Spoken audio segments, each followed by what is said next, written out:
how to download all your YouTube videos all at once.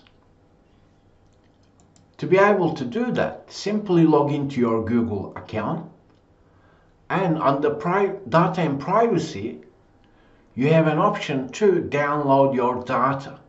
Let's press on that.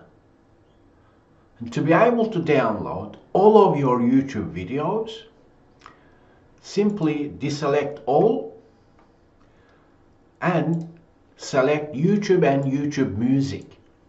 Press next. You have option to download the data that Google will prepare for you and send the link if you want, or you can actually save your YouTube videos to Google Drive as well, or OneDrive and Dropbox and others. You can export all at once, or you can schedule your exports as well. You can change the file size. Let's say you have a lot of YouTube videos.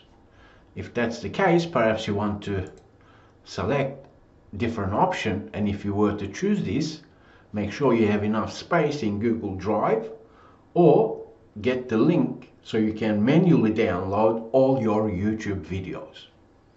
That is how you download all YouTube videos all at once.